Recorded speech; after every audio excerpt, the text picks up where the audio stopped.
So we're getting ready to move into a new section.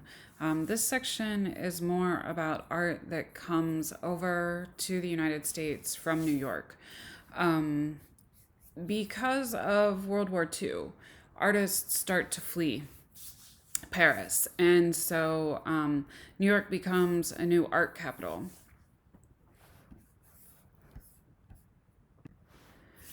European artists come to New York City and artists flee from Paris beginning in about 1939 because the British and the French joined the war effort. Major artists like Mondrian and Ernst flee to New York City. Picasso and Kandinsky, though, they stay in Europe. The avant garde really moves to New York City at that point and begins a school called the New York School. Major collectors like Peggy Guggenheim are sort of setting the pace in New York City for collecting. Um, the bottom line is, and this was this way in Europe as well, uh, artists that become popular are artists that are contingent on marketing, right? So whoever it is that can sell their work and how their work sells is a major point in whether or not they're successful as artists. It doesn't mean they don't create great art. It's just their financial success is based on this cornerstone of collectors like Peggy Guggenheim. The New York City galleries end up holding really important shows.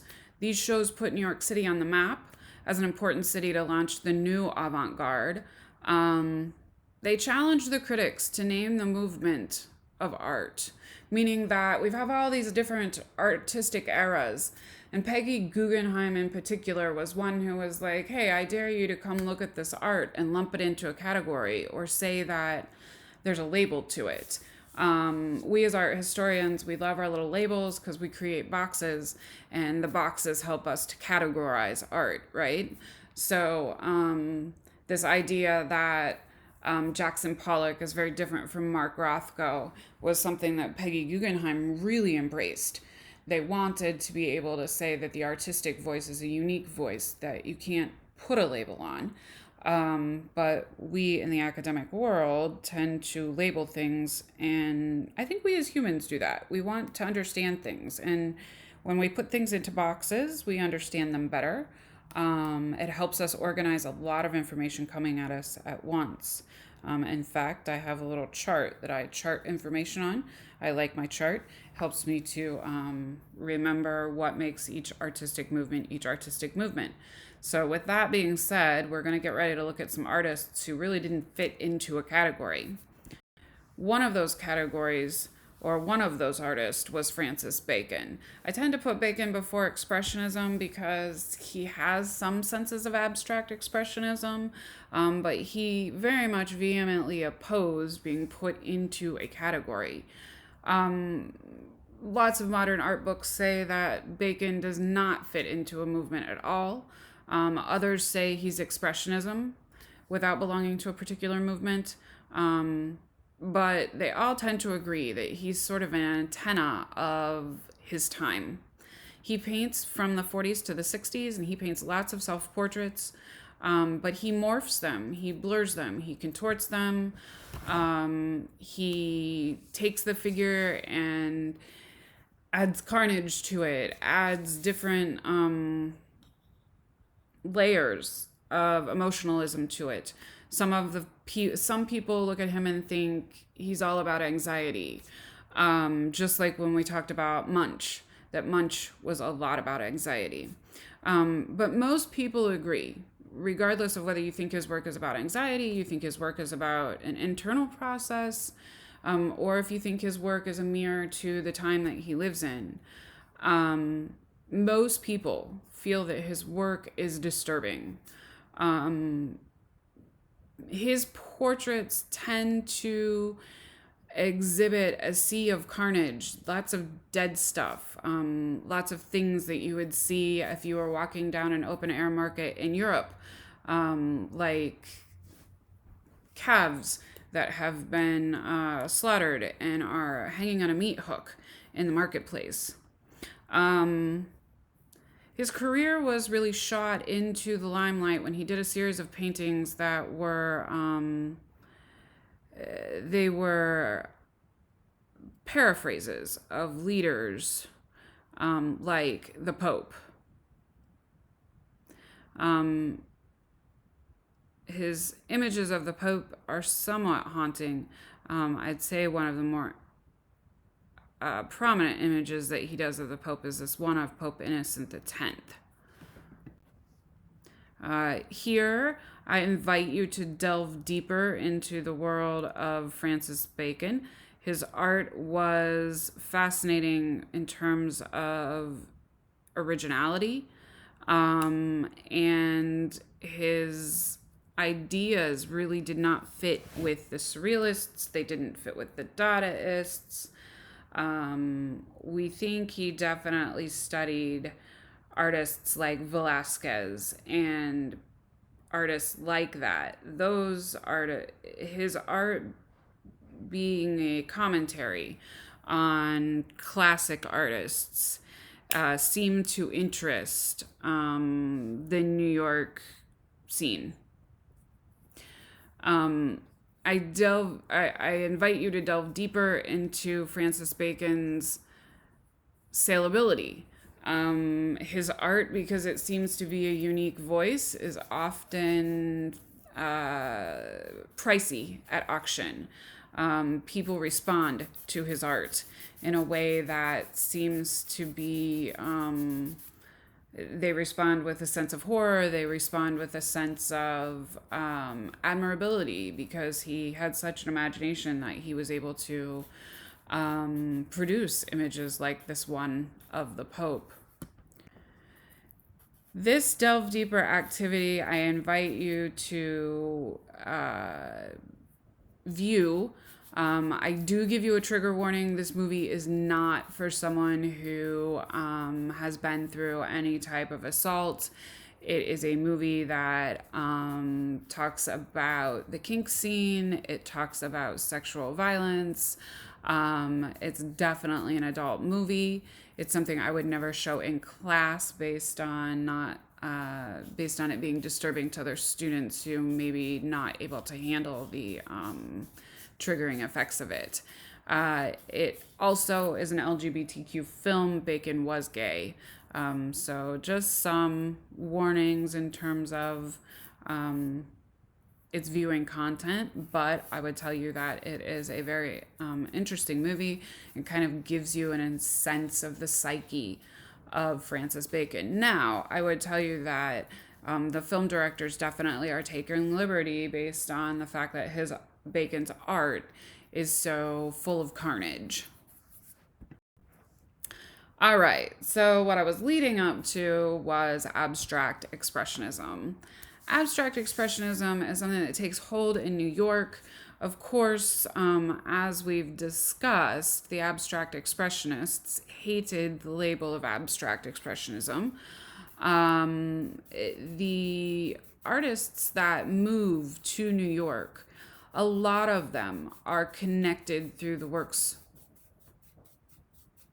Project Association. So Gorky, Pollock, Krasner, de Kooning, Rothko, they all work on the Works Progress Administration. And so because of that, they all know each other. New York feels like a very big place, but in all actuality, even though it's a big city, there are lots of people there, there's lots of diversity. In all actuality, there's still a sense of connectedness through the people in the scene that you're in with. We know that through looking at contemporary art as well. If you look at Jean-Michel Basquiat, he knew Andy Warhol. He became very popular whenever he cemented his relationship with other artists who are already in the popular avant-garde scene. So if we're looking at abstract expressionism and just simply looking at abstract expressionism, abstract expressionists oppose formal abstraction. They feel like it's boring and unoriginal. So, the formal elements that we as analyzers want to assign to the artist In terms of abstract expressionism, the abstract expressionists really go up against these labels. They really don't want to be put into a category. They all tend to have some things that tie them together. Number one, they have a general interest in myth and spiritual forces. Spiritual forces that tend to transcend your experience. They wanted to tap into that spiritual world. They thought a lot about collective unconsciousness. Really, abstract expressionism, we could say, is the first great American movement to influence art as a worldwide influence. New York really surpasses Paris at this time because war is going on in Europe, and so there needs to be a new art capital. And so New York seems logical. Why? It's the first place you come to when you come from Europe to the United States. So I would say that's part of it. But I would also say that New York, it has a lot of things going for it in terms of the it scene. It's got restaurants and bars and ways to get art in and out easily, large museums and collectors. So why not stay where everybody congregates that will make you successful? In the United States, the abstract expressionists really enjoy enormous economic boom. New York, though, has an even bigger economic success after World War II. And so the U.S. industry fueled world demand for goods. We're in the time of the great modern mechanization of the Industrial Revolution. And so the Industrial Revolution really comes to fruition in New York City. And so the economy in New York City booms. And so we end up with a very successful group of artists. The first abstract expressionist that we look at is William de Kooning. De Kooning is not American born. He's from Holland. He comes to the U.S. in his 20s, and he actually trains at the Dutch Academy. The Dutch Academy teaches him to draw as well as academic formal elements. In 1945, he begins making paintings that are distorted. His colors are intense, and by 1950s, he makes a series that makes him famous. There are a series of paintings about women. They're just titled Woman 1, Woman 2, and he does this for an entire year.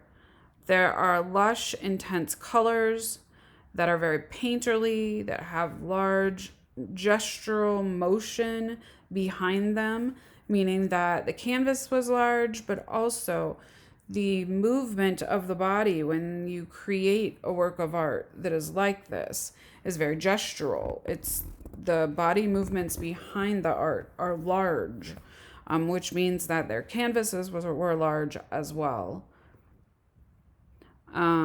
It's a very painterly feel. You can definitely see the artist's hand. The colors are intense. He suggests that there is a voluptuous woman that is sort of savage and that he rips into shreds and always seems to have this big toothy grin. He seems to want you to be disturbed by his paintings. He claims that they were the fruit of an experience that he had at Macy's on a sale day, where women were rushing to try to get a hold of things on sale, and he's shocked by their materialism. He says that this is a commentary on post-war America. So in the 1950s, our economy is booming, and post-war United States enjoys this unprecedented prosperity of consumerism. And lots of artists comment on this consumerism. De Kooning creates these paintings that look like monsters of women out of them. But, Andy Warhol talked about consumerism as well. So we're going to delve deeper into this topic of consumerism.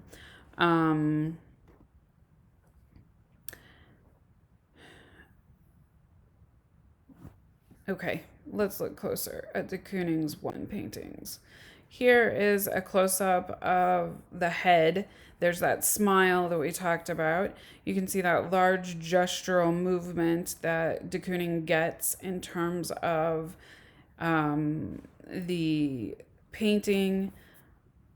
You can see the quick and rapid application of paint and the very fast brush stroke.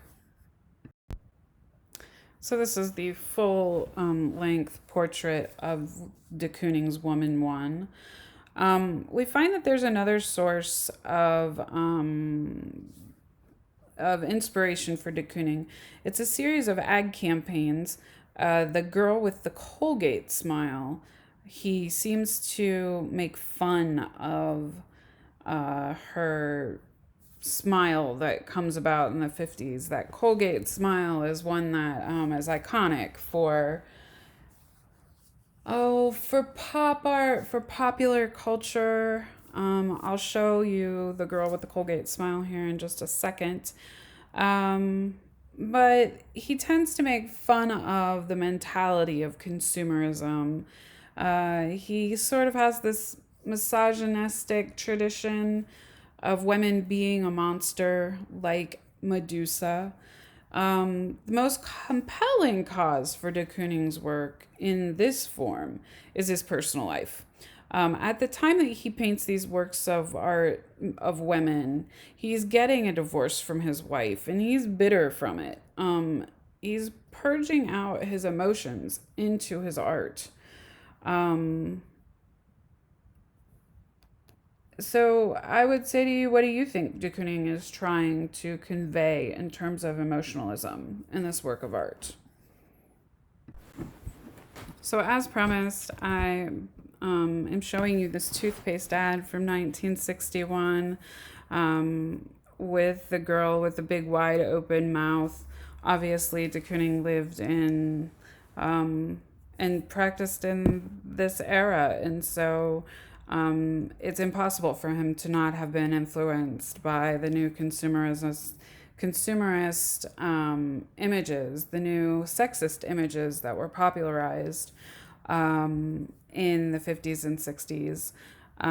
Women were depicted in the advertising world as being trophies of men. They were depicted as being the eye candy that sold products. And so I think that de Kooning sort of misogynistically responds to the world around him in that manner. So, just for the sake of clarity, I want to make sure that you understand that William de Kooning painted more than just images of crazy looking women. He starts by working out his color placement, his process in terms of this grand gestural movement in which he rapidly applies paint. This particular work of art hangs in the Rockefeller Plaza in New York City. The other thing I want to sort of encourage you to do is look online for information about de Kooning and its art sales. It's really fascinating to find out different information about how art was sold. Many de Koonings have gone up for public auction and fetched $250,000. So I encourage you to just look up the auction history of de Kooning. It's really quite fascinating. So to move on to Jackson Pollock. Um, Jackson Pollock was influenced by the theories of Carl Jung, but he was really the most famous of the U.S. artists in terms of the abstract expressionists. He was born in Wyoming, and he really sort of throws out his Western roots, but they surface back in his art. He begins by working with Andre Benton. Um, he works for the American Regionalism team and the Works Progress Association program. They travel to the West and they celebrate the history of the West. In 1942, he goes to New York City and goes through psychotherapy. He goes through Carl Jung's therapy. And he ends up sort of adopting Carl Jung's theories of collective unconsciousness, ideas of our psyche, that there are things that rattle around in our unconsciousness that are symbols, and we try to explain those symbols that we have on the inside of us. And that tends to make us more cross-cultural. Pollock was really taken back by Native American Navajo sand painting. We're going to see how that sort of influences his process. Basic stuff about Pollock that you might find interesting. He was an alcoholic. He was married at one point, but I know had open relationships. And really suffered greatly from addiction. There's a movie out, I think I've watched it on Netflix, about Jackson Pollock you might be interested in watching.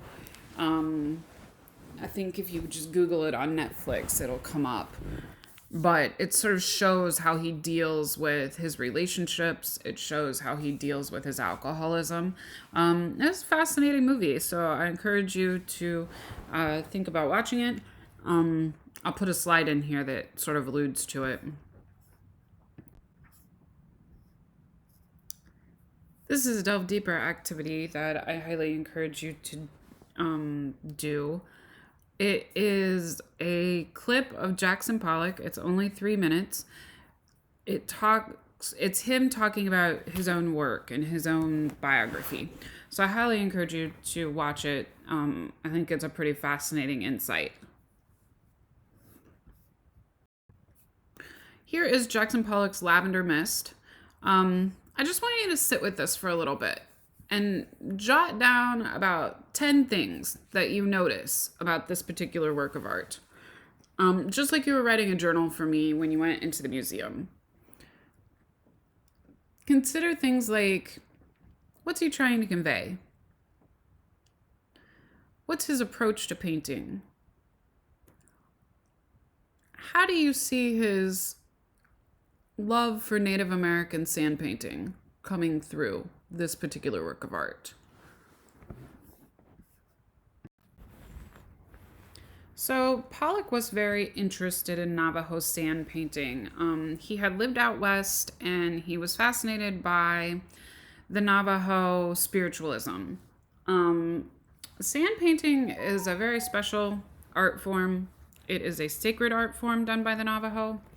And believe it or not, it requires a lot of dedication and a lot of physical stamina.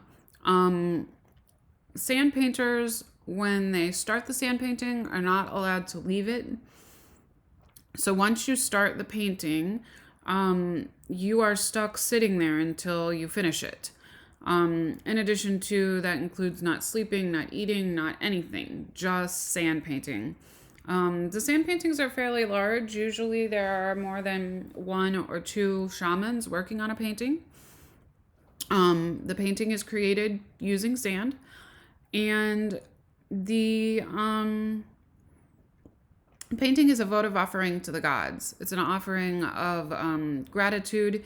It's an offering and request for blessing to who they refer to as the creator god. Jackson Pollock spent some time with the Native Americans, with the Navajo Nation. And so he studied the way they put together a sand painting. He studied the way they dance, the way they move. And he was really fascinated with the sense of peace and spiritualism that they had. He was fascinated with how their art tied into a spiritual realm. So here's a sketch that he did of a shaman dancing. And here is him applying paint to a canvas. Now, something that Pollock did that was unusual was that he laid the canvas in a large roll directly on the floor and painted directly on the canvas. We call that alla prima, which means to paint directly on the canvas. You might remember from when we did Impressionism, we talked about that alla prima technique. But Pollock was the first one to actually lay the canvas on the floor to create the painting.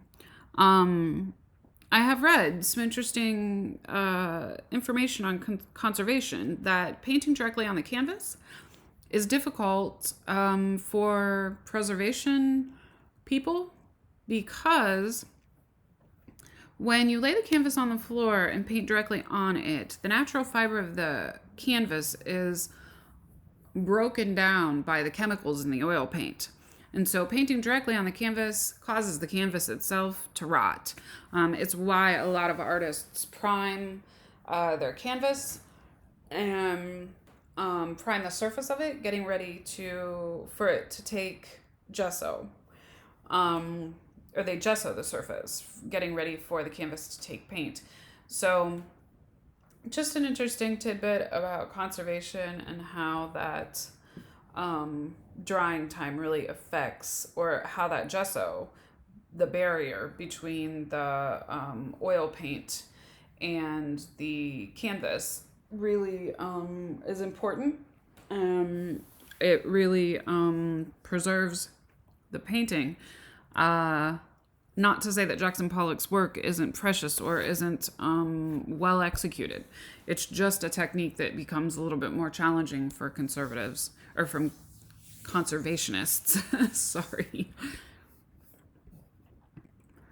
All right, so here again, an image of the Navajo Nation, of people painting their sand paintings. This one's a little bit smaller. I've seen Navajo sand paintings that are really large in diameter. This one, not as large in diameter. Here is an image of a Navajo sand painting that you would typically see in a tourist shop. True Navajo sand paintings that are part of ritual are done in the ritual space. And the ritual space is a space that is, it's a quiet space that people who are not Navajo are not allowed in. Jackson Pollock being one who was close with people in the Navajo Nation would have been allowed to observe the sand painting technique.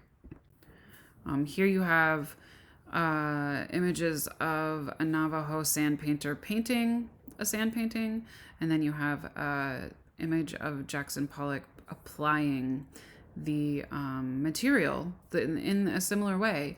He was fascinated with the application of material. He really wanted to be able to focus on that application of material. If we go back to my original introduction of abstract expressionism, you can stop and think about how this process became a very important part of the expressionists' work. What's the difference between abstract expressionism and plain old expressionism? Large gestural movement. And William de Kooning and Jackson Pollock and Barnett Newman, who we'll get to study right after Jackson Pollock, those are people who definitely had large gestural movement to their works of art. On the left, you would see that the Navajo people, when they sand paint, I'd say they do it in large gestural movements, some, but they also do it in small, tiny movements in other places. So if you were doing a detail like the eyes, or this very particularly thin line of the woman's holding onto some sort of thread, that would have been done in small motions. But Pollock was fascinated by the grand gesture that was used to create some of this sand painting. He didn't paint just with paint. He painted with charcoal. He painted with dirt. He painted with things that he could sort of pour onto the canvas. Sometimes even his cigarette ash is part of that painting and is listed in the painting's materials.